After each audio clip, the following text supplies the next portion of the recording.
All right, guys. Today we have so many things from Olympic के phone call से अंबानी जी के प्रचार तक. But right now the speech of Mr. Rahul Gandhi.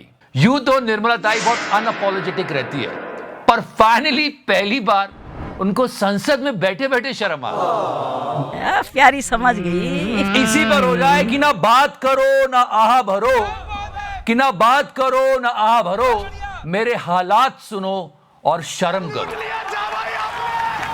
And he spoke about media too कि उनको पिंजरे में रखा हुआ है. अरे मीडिया वालों को सर आपने पिंजरे में बंद कर दिया सर, उनको बाहर निकाल दीजिए प्लीज. उनको आदत है, वो कब से है ना Gullu. And there are so many things in the speech, but the most important thing जिसको सब लोग फील कर रहे हैं, जो बीजेपी के डाई हार्ट फैंस थे वो भी सवाल उठा रहे हैं.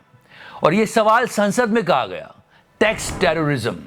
टैक्स टेररिज्म वही जैसे सब परेशान, आपको सैलरी जीएसटी कट के मिलेगी, उससे कुछ खरीदा तो टैक्स, उसको इन्वेस्ट किया तो टैक्स. मतलब कहां क्या करें, ये बात उठाई गई. और इस बात को समझना चाहिए और इस बात को हर किसी को सुनना चाहिए, क्योंकि आखिरकार ये नेता विपक्ष है. Tax terrorism. और ये सबको समझ में आ गया और सब ये महसूस कर रहे हैं कि मिडिल क्लास से, सर्विस क्लास से, लोअर मिडिल क्लास से जम के टैक्स खींचा जा रहा है और रियायत मिल रही है अपर क्लास को, कॉर्पोरेट्स को. ऐसा नहीं होना चाहिए. आइए बहना, अब बात करते हैं उस चीज की जिसको सुनकर सब बहुत हैरान है, और इसमें जीरो पॉलिटिक्स होनी चाहिए. Zero politics. Yes, I am talking about old Rajendra Nagar के इस आईएएस कोचिंग सेंटर के बेसमेंट में पानी जाने से 3 बच्चों की मौत हुई है. And after this there are so many questions. सरकार क्या कर रही थी, वो कोचिंग इंस्टीट्यूट कैसे कोचिंग चला रहा था, बहुत सारे सवाल और किसी को छोड़ा नहीं जाना चाहिए. देश संकट में है. And today everyone is asking questions to these people. ये जो बिना बात का मुफ्त का ज्ञान देते हैं, बच्चे इंस्पायर्ड होते हैं, बच्चों के ये हीरो होते हैं कि अरे उन सर से पढ़ना है, ये सर से पढ़ना है, वो सर से पढ़ना है. आज इतना बड़ा इंसिडेंट हुआ है. Why these people are not coming out and blaming the government and asking the questions? It's a big thing, guys. क्या सिर्फ पैसा कमाने के लिए? सुनते हैं आप. And this is so unfortunate and painful. ये जो इंसिडेंट हुआ है जिसमें 3 बच्चों की जान गई है, ये रोका जा सकता था, क्योंकि 1 महीना पहले ही रेड फ्लैग आ गए थे कि ये ऐसा हो रहा है, इसे रोका जाना चाहिए. फिर भी कुछ नहीं हुआ. And if you try to see the bigger picture, ऐसा लग रहा है पूरी कंट्री में स्क्विड गेम्स चल रहे हैं. No seriously, seriously. आप बिल बोर्ड के नीचे खड़े हो, वो गिर जाएगा. पता नहीं कोई कौन सा बाबा है, उसके प्रवचन लोग सुनने जाते हैं, भगदड़ में मर जा रहे हैं. एयरपोर्ट के टनल के नीचे बंदा खड़ा है, वो मर जा रहा है. आप फुटपाथ पे चल रहे हो, वहां आपको करंट लग सकता है. और इन सब से भी अगर आप बच गए तो आप टैक्स दे दे के तो यूं भी मर ही रहे हो.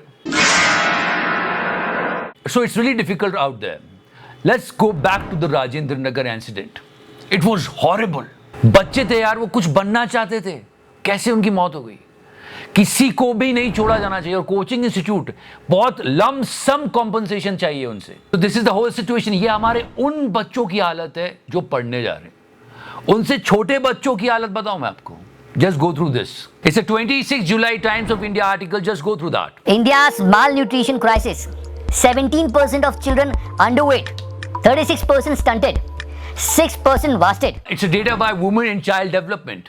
And not only this, some craziest things are going on in the country.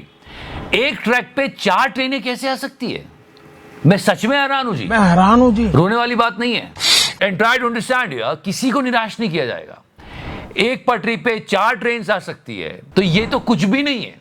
बहुत सारे लोग खिड़कियों पे बैठ के ट्रैवल करते हैं क्योंकि अंदर बैठने की जगह नहीं होती. और कुछ लोग फील गुड करने के लिए बोल देते कि यार हवा अच्छी लग रही थी. But it's really risky. Never do that. आप चलते हैं थोड़ा बाहर इंडिया के. Here the thing was AC wasn't working, so lady got refund of 50% of her ticket. आप हमारे सोच सकते हो ऐसा, हाथ काट देंगे वो.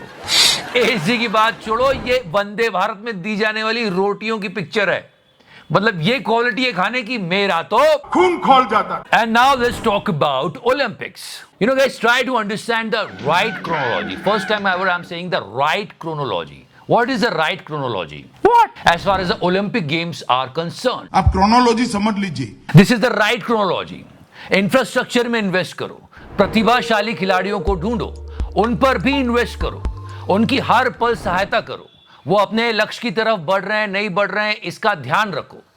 और जब वो ओलंपिक में जाएं और वो परफॉर्म करे और जीते, तब वो खिलाड़ी खुद कहे कि thanks to that particular leader who helped me so much.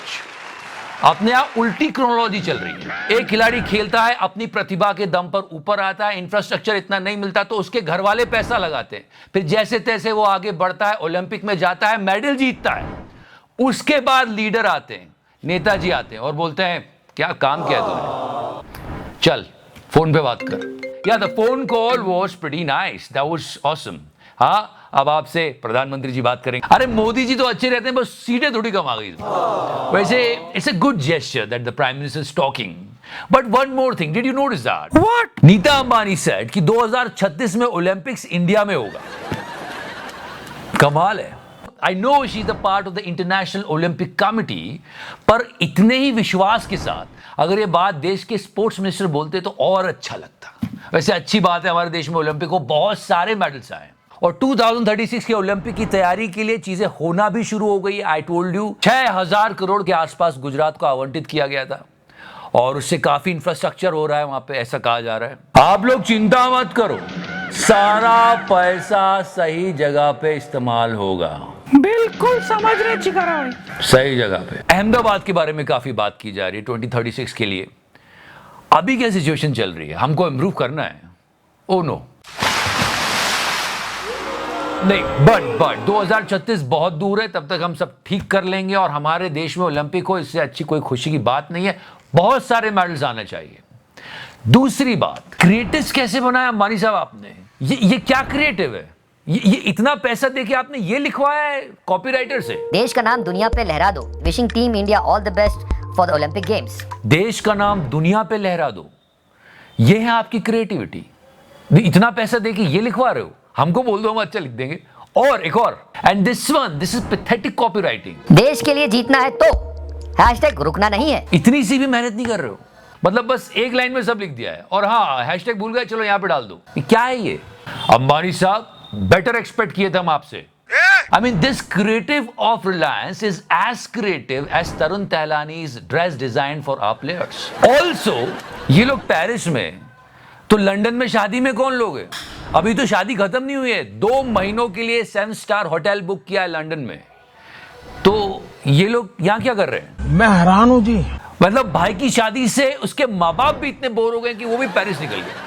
वैसे ओलंपिक में अगर कोई कैटेगरी होती है कि वर्ल्ड्स क्रिंजिएस्ट मैरिज, तो भाई ही जीतना था ओलंपिक में। और एक और कैटेगरी होती है worst rail minister of the world, सारे पदक इन्होंने ही जीतने थे। तो क्या हो रहा है यार? एक पटरी पे 4 आ रही है, चलती हुई ट्रेन अलग हो रही है। कमाल है। आप भी कमाल कर सकते हो लाइक का बटन दबा के। Thank you so much for watching it. If you like in this series, please press the subscribe button and share the video. Love you 3000। Thank you so much. तो करना